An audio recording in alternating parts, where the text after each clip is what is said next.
Hello, lovely cohort. It's great to be back with you again this year, and I never underestimate the privilege that I have to join the keynotes and hopefully bring us together at the beginning to set a tone, to set an intention. And so for the words and the ideas that follow, that we've kind of got a reason to be here. And of course, the reason this time is about being together. I too had an actor's dream. Always had to do with not wearing pants on stage. It was always getting on stage and realising I'm underdressed. I'm going to do, of course, what I wanted to speak about with collaboration was really to talk about the art and heart. There's a difference between collaborating, which is just working together, and actually coming together to work on a goal together with purpose and value. And I think that's what the challenge is now, that it's not just business. Collaboration isn't just doing business with somebody. It's elevating and lifting from there. I also want to acknowledge that we're here on Gumbunja land. Beautiful, beautiful country. And if anybody had the blissful situation like we did this morning to wake up and see the ocean and to hear it lull us to sleep last night, this collaboration with nature, of course, is at first. I also want to acknowledge other caretakers, the elders, past, present, who have looked after and cared for this land. As a people, we've spent a lot of time over the last little while hanging out on country with communities and with Indigenous rangers, and I wanted to bring you their hearts today as we start. The beautiful kids that we've been hanging out with in the Northern Territory, the sensational Indigenous rangers who care for country still today, incorporating ancient wisdom with modern day science.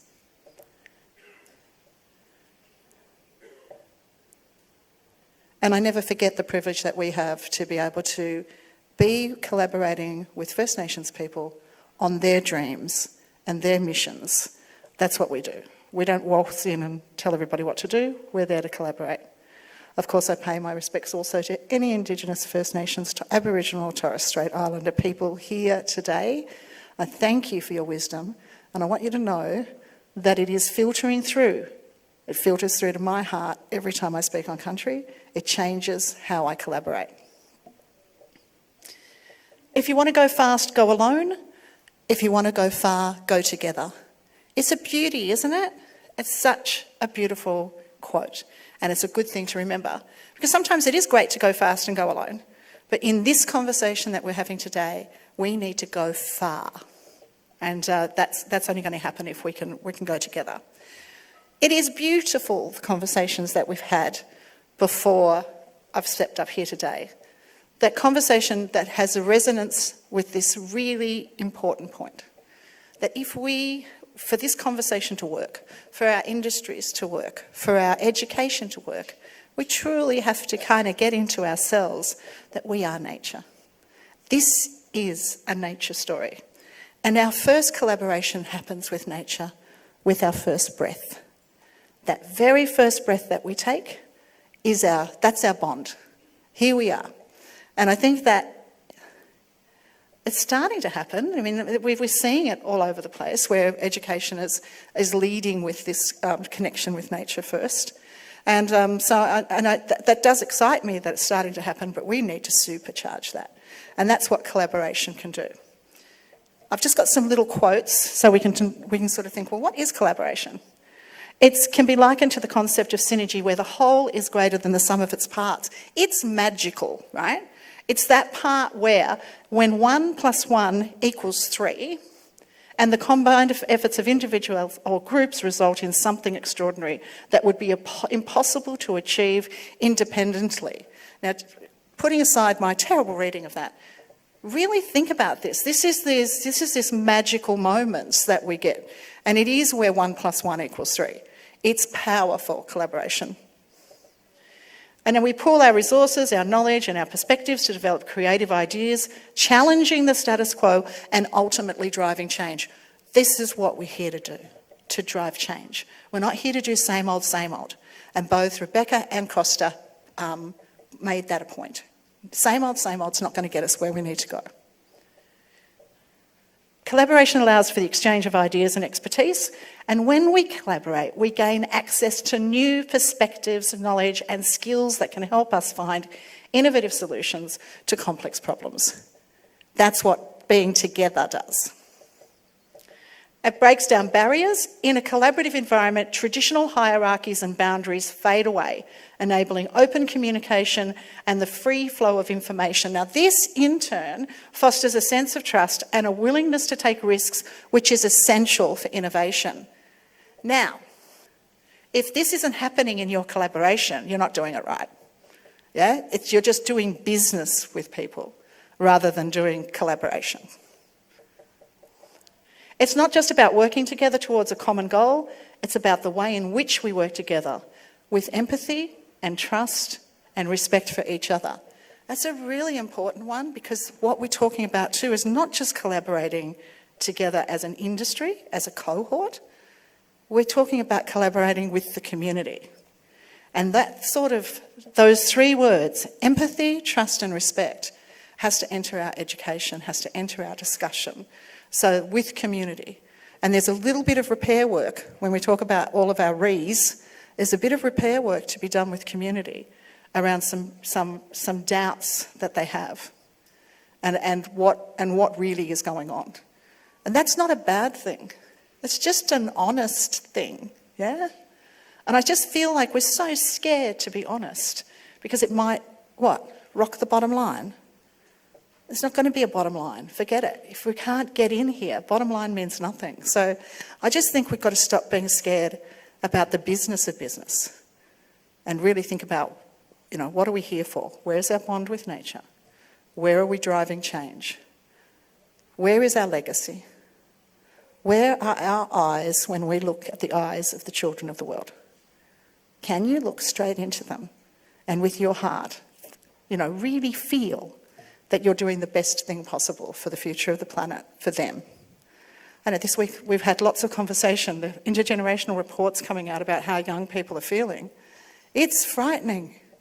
And they're frightened. And they've got every right to be frightened. And us just thinking, oh, look, they're so great. Young people are so great. They've got this. What a cop-out. We're the adults who need to have this.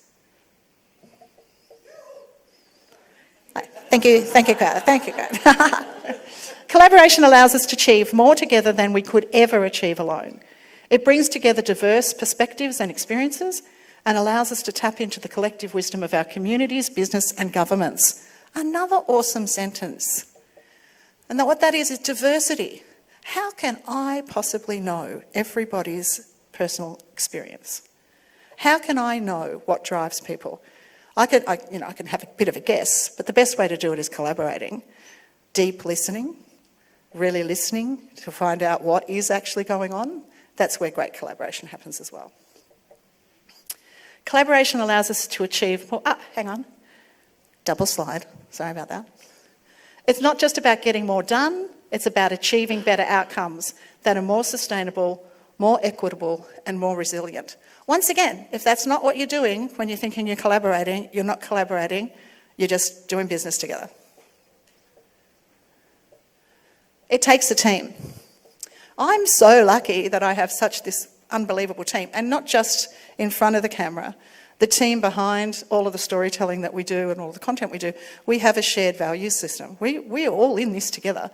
We don't have anyone in the team that we ever fight with about stuff, right?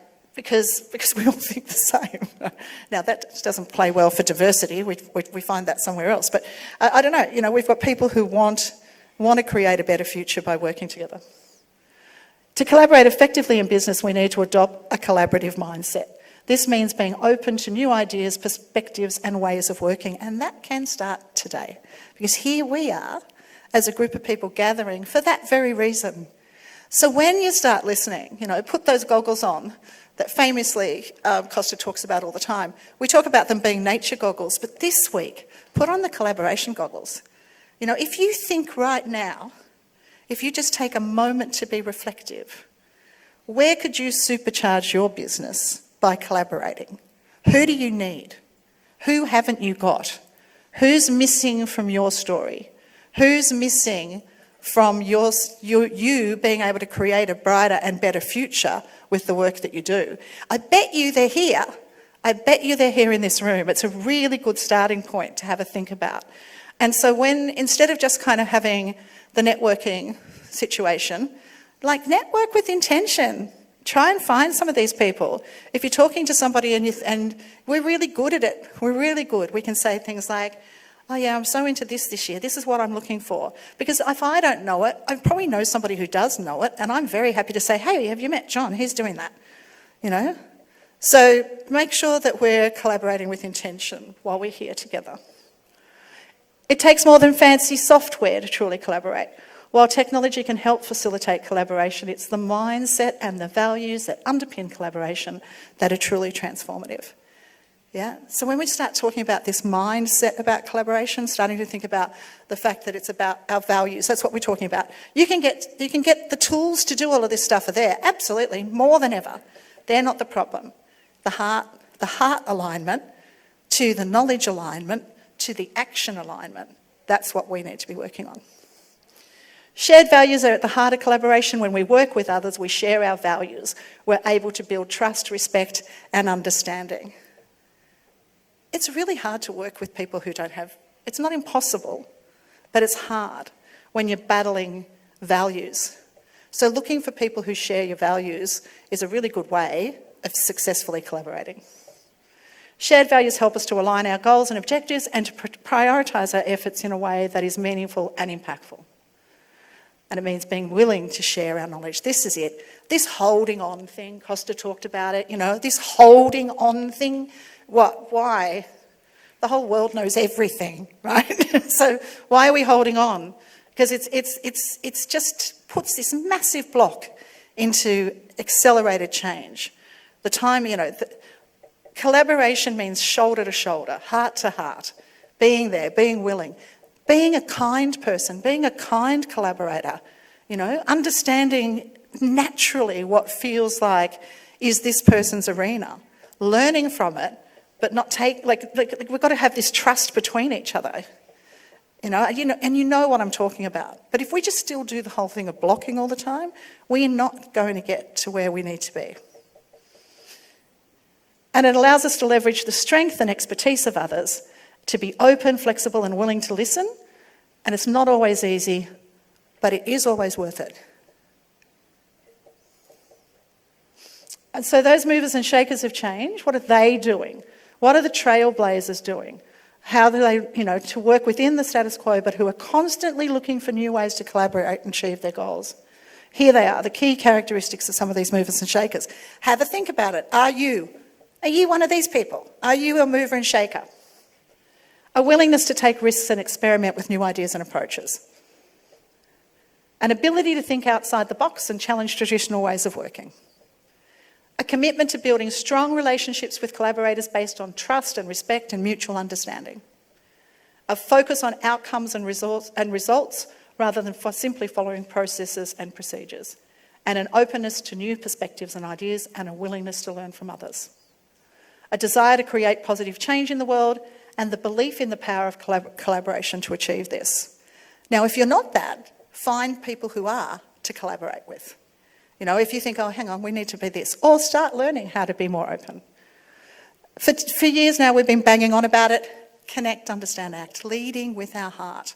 And that connect story is not about connecting with each other. It's about connecting with nature. It's about connecting with love. It's about connecting with the greatness of who we are as human beings, as our role in this ecosystem, because we are part of the ecosystem, not above it, not in charge of it, part of it. And we're also the youngest species on the planet. It's a bit humbling, isn't it? This is who I collaborate with most days, this gang. They're my key collaborators. Young people, children, they've grown up a bit over the years. We started off with them little, and then now some of them have even got littlies themselves. But, you know, they're our family. Change the story, change the world. And I even changed the spelling of the word change because that's how powerful I am. Absolutely. I've just done a project with a group of people which is looking at this, and this is from my industry's point of view. Good for you to know, right? When we look at the television screen, we don't see any of the things we talk about. We don't see solar panels on roofs. We don't see anybody sorting their rubbish. We don't see a caddy on anyone's table putting their food scraps in. So screen makers are not doing a very good job at creating the future now either. So we got together scientists, lived experience people, writers and filmmakers, and we spent time together talking about this. And we started realising we changed the story, changed the world. And it's the same with us. Do we need, within our processes, do we need a researcher? Not just a report. Somebody who comes and hangs out with us. You know, in our development phase, who should be sitting at the table in the development of all of our ideas and all of our things? We're lacking because mostly it's just us because we think, A, we can't afford it, or B, it's too slow, or whatever it is, but it is not helping us. So understanding, having lived experience, having our community as part of our development processes. Change the storytellers, change the world. And that was so true. When we think about who's telling the story, when we don't let the community tell the story, we're really failing. And this is the last little thing I want to do. You know, I normally show you a million pictures, and here we go. It's going to be fast and furious, but this is really important. We've been collaborating with people like Planet Ark.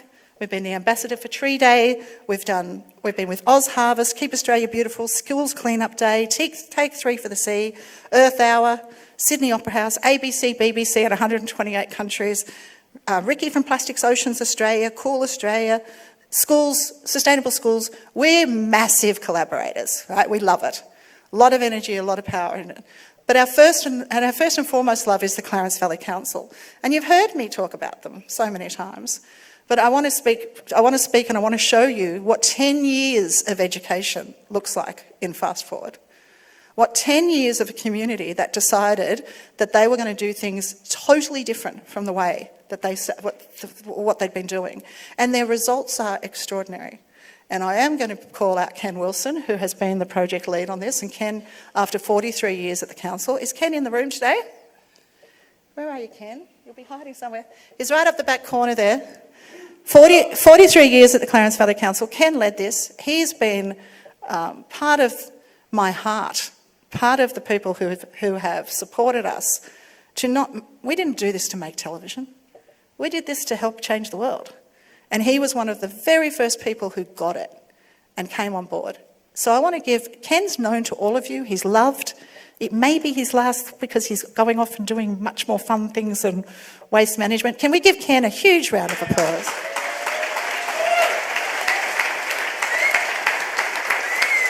And as fast as furious it is, from rubbish trucks to organics handled with care, to caddies, to bags, to Costa, to social media, to things that go in people's houses, to words like Meals on Wheels for worms on the compost, because if you kind of go, well, worms don't eat plastic, why would you put it in there?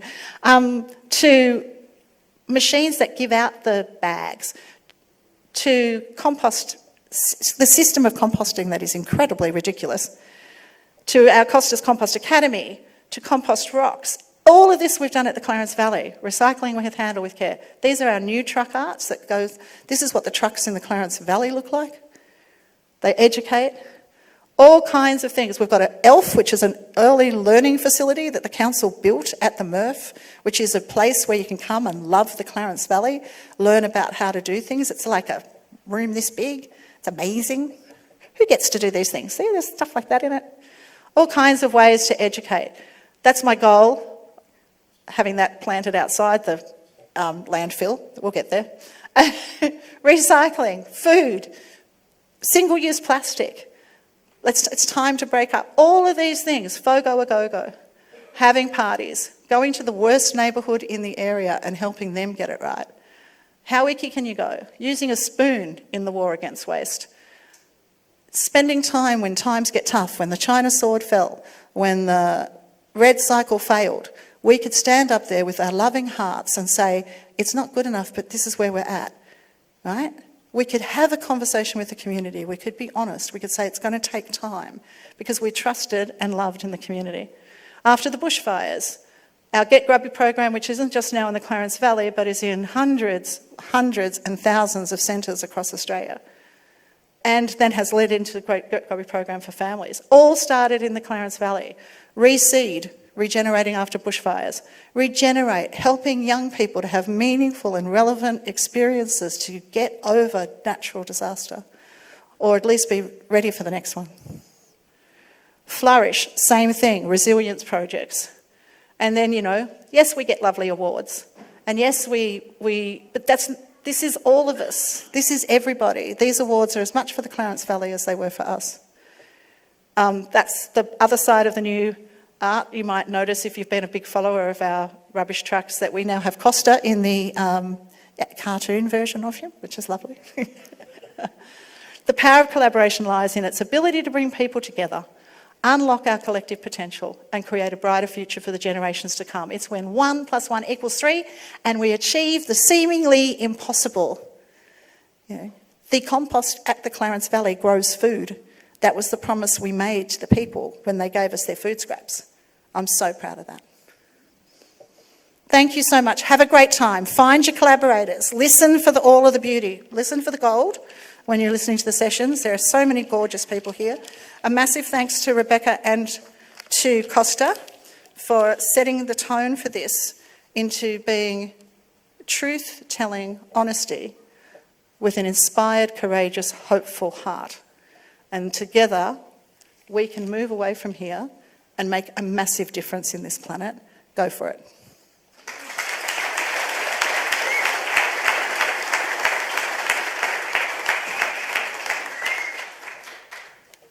Thanks, Cate. Always good to rev us up, and some great inspirational stuff and practical examples as well of what they're doing. If you could just join me again in thanking our three keynotes, Costa, Rebecca and Cate. Thanks, guys.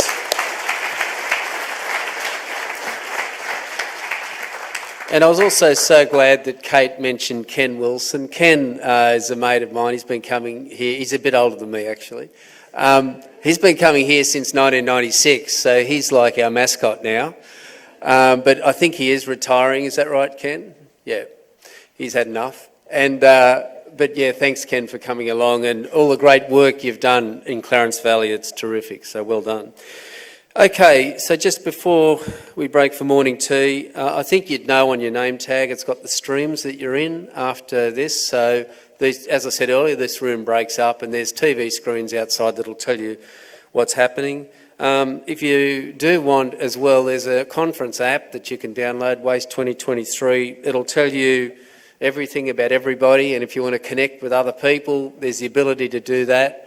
So it just makes getting information and connecting with each other, which is obviously what Cate was talking about, the connection side of things. It makes it a bit easier. If you need any help with that, just see the girls at reception.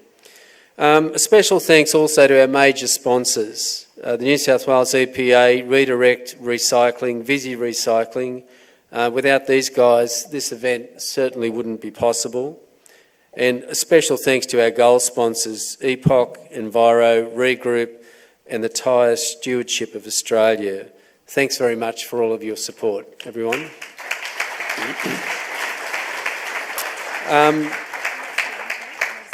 Sorry, I forgot to say, you know that every year over at the stand we make videos for you guys to take back to council or back to work. This year it's going to be about collaborating, but we're going to be over in the Opal room. Costa and Scrapboy are there. We're going to do some futurescaping, like pretending we're at Waste 2030 and talk about how we've collaborated in the last 7 years. So feel free to pop in. If you've also been one of our Get Grubby program councils, there's heaps of you here today. Jump in. We'd love to do a video for you to send back. And also I'm looking forward to seeing everybody at the workshop tomorrow on collaboration with the community. Thank you.